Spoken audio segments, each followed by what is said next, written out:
Hello, everybody. Good morning, good afternoon, good evening. How are you doing today? God bless you. Wherever you're listening to me from, I greet you in the name of our Lord Jesus Christ. In this video, I will allow other commenters to run their commentary on this. Rev Kesiena, a series, is going to speak in this video. Some TV presenters are going to speak on this video, and another Instagram user is also going to speak on this video. Now, what is the content of the video? Now, I am laying this foundation because I know that it was something that was done in a church, and somehow this week the reaction is coming from those that probably would be defending this woman. Now, but the reaction will tell you how serious and how bad this is. Now, this is that time where people think that pulpit is a place where you can misbehave and do all kinds of nonsense.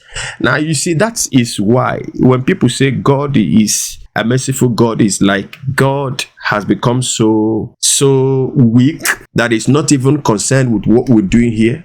People think that God doesn't kill again. Now, the same merciful God is also a very dangerous God, is a destroying God. You see, when David even said it is better for him to fall into the hand of God than to fall into the hand of humans, that humans, when they start, they want to destroy, finish. But God will always show mercy. Do you know how many persons that died, even in that God, the merciful God, that he chose to fall into his hands? Now, what I'm saying here is that you may have seen the video of a certain woman, a pastor's wife, who came on pulpit to display her total, complete ignorance and foolishness. That is the highest level of stupidity I've ever seen a so-called woman of God display. Now, from what she will say, you understand that this one has no business with Christ. She has no business with the pulpit. She has no business with humanity. She is fake. Listen to this.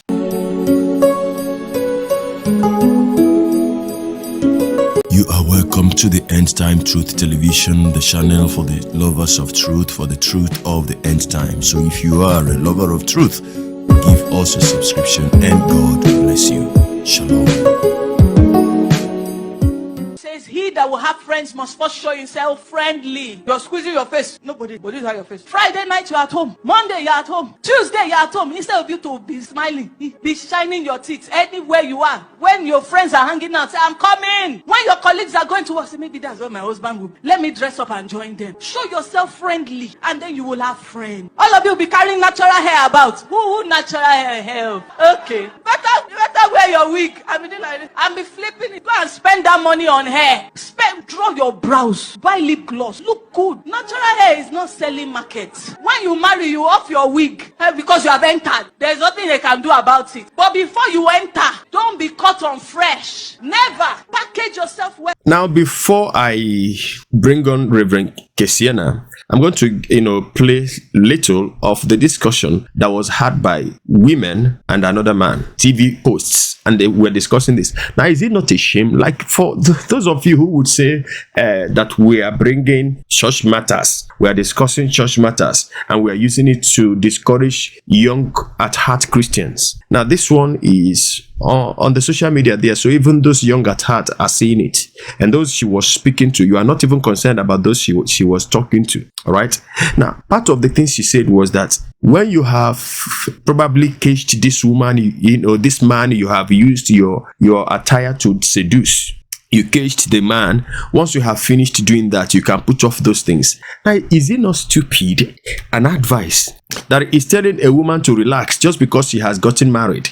Now, that is why some women are losing their husbands. Because prior to getting married, they take care of themselves. They don't allow some things on themselves. No, they take bath, they wash their hair very well, they don't smell. Now, but immediately they have hooked a man. Now they think it is time to relax.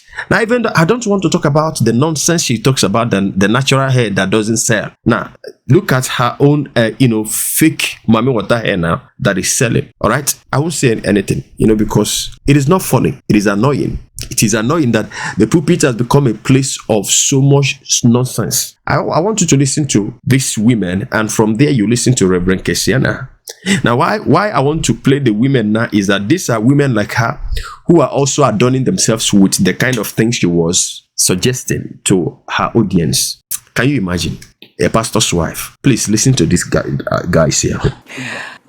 Okay, if you're wondering what's amusing us this morning, there's this video of a particular female cleric that's been circulating the socials, especially X, and it got a lot of people talking. Even celebrities have weighed in on the matter. So she said quite a lot. There's quite a lot that she shared, and she talked about. She was actually referring in that message. She was referring to single women, single lady, and she talked about how women should be single women should be a little more out there, outgoing. Instead of focusing too much on prayer meetings. Not looking good. You go out, meet people, wear makeup, look good. But what really triggered a lot of people was when she said, cover your natural hair. Invest in a wig.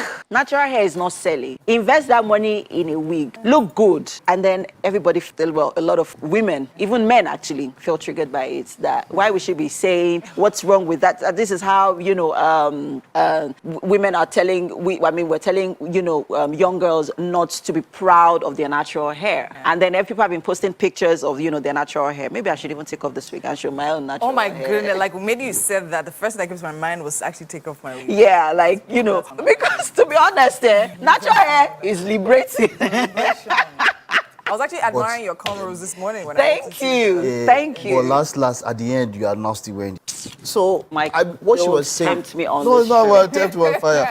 What I'm saying is that what did she say that was so wrong that was getting a lot of people so. A lot of people triggered, right? Because as it stands, you look at the hair market. The hair market is so big. It is a saturated market. Every almost a lot of people who are selling hairs and a lot of people who are making money from selling hairs. That tells you that there is a demand for it. That is not the point. I don't see that as. I see it. She's saying there's nothing wrong. Yeah, of course, we go to several marriage meetings and all of that. We talk about how you should socialize, go out and meet people and all of that. Now, another thing that actually is coming to my mind, or I came to my mind when I was talking to her, is the fact that see, right now there are preachers. There are a lot of people. The Bible woman said at the end times, push out. But the point now is, especially as an African woman, right? Africans have fought years to be accepted the way they are. There are companies that people actually get employed in, and then they can't have their hair the way it is because it is what? It is full, it is in everybody's face, packaged, it's frisky. or covered, it's frisky.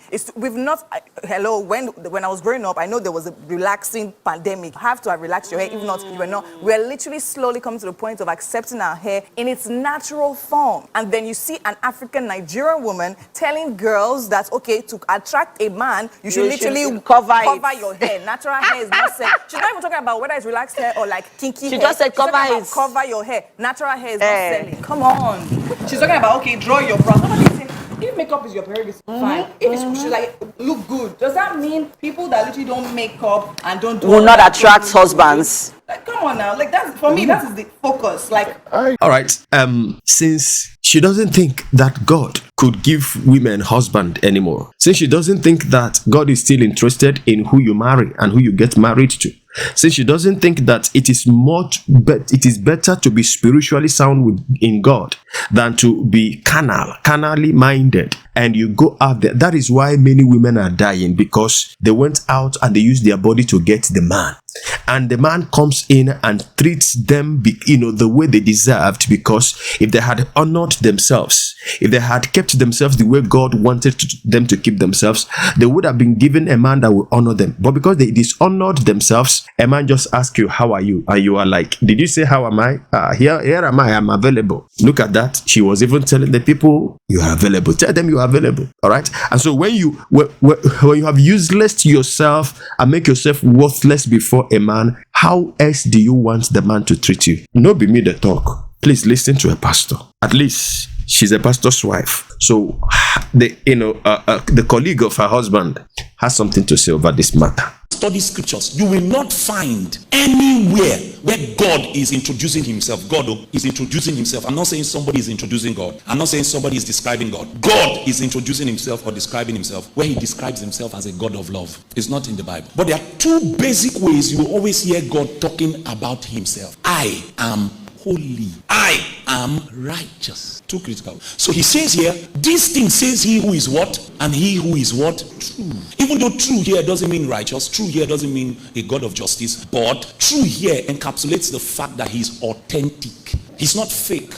And once you find one who is authentic, you will find one who is righteous. Once you find one who is authentic, you will find one who is just. Are you with me? So he says, he who is holy. It was because, obviously, that the Philadelphians, or the church in Philadelphia, had a correct revelation of who God is. Somehow that affected their posture. So even if they were not as big as all the other churches, because they had a correct definition of who God is, it precipitated upon their hearts the demands for faithfulness. One of the things affecting the body of Christ right now in our generation is a definition of who God is. So a woman stands up in her church, she's under pressure. Her husband is a pastor, so she must do ministry. And once her husband is a pastor and she must do ministry, the only ministry available for the pastor's wife is marriage ministry. Are you with me? So she now has to do marriage ministry. So she's under pressure to do marriage ministry. So she climbs the pulpit in a youth meeting or in a church meeting and begins to tell young people who natural hair help. See, as a Christian, the way to get husband is wear your human hair, then do it like this, do it like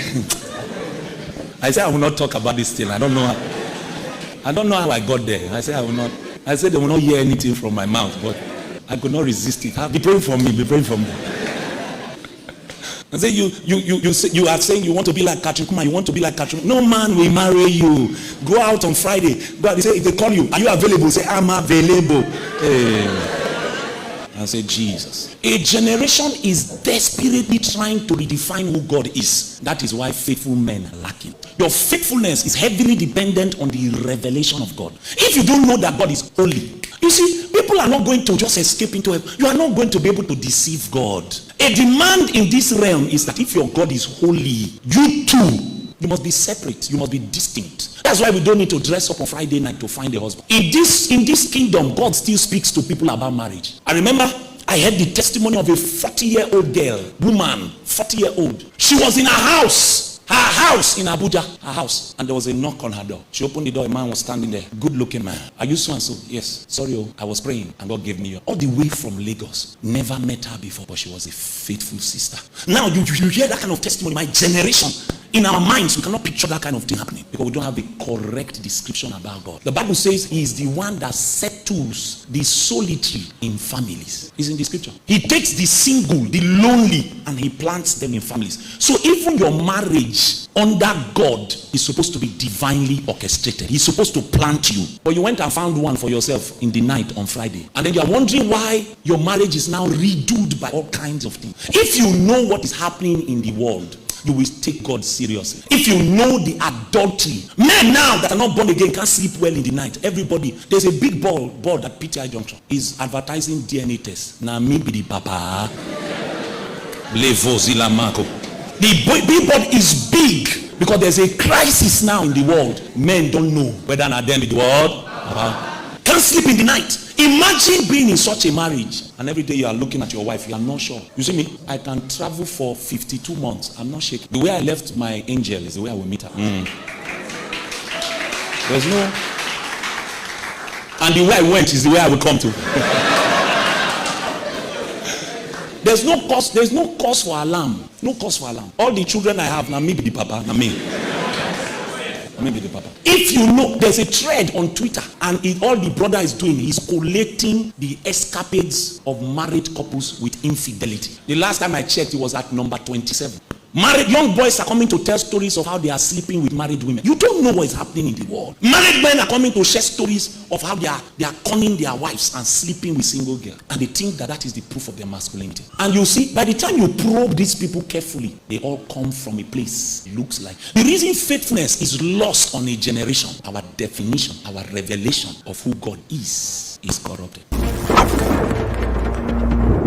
And so I'm going to end it with this post here that was made by this lady. Also, when you know, the good thing about this thing is that it is even those that are dressing themselves the way she wanted her audience to dress that are talking. So it is not really about me being a legalist like many of you will call me. All right, it's not about me being a legalist. Now listen to this. Simi is the name of this person at Simply Simi. Even when you hide self-hate inside, good advice. Okay, even when you hide self-hate inside good advice, it's still self-hate. This is why 90% of skincare products in countries full of beautiful dark-skinned girls/women are whitening creams. And girls are told that the hair that grows out of their hair is not special enough. It's not that you are not good enough. It's that they said you are not good enough. She's on the pulpit too, a role model. Laugh out loud. Waiting God no send ona. Naim ona like today do. I beg, tell me, how can somebody say that what God gave you naturally gave to you, that fake is better than original? Our God has seen enough. Well, anyway, that is the video there. Let me know what you think about it. Is God pleased? Unye Pastor, Mommy G.O. Let me know what you think about the video in the comment section. I'll be seeing the next video. Till then, from me to you, shalom.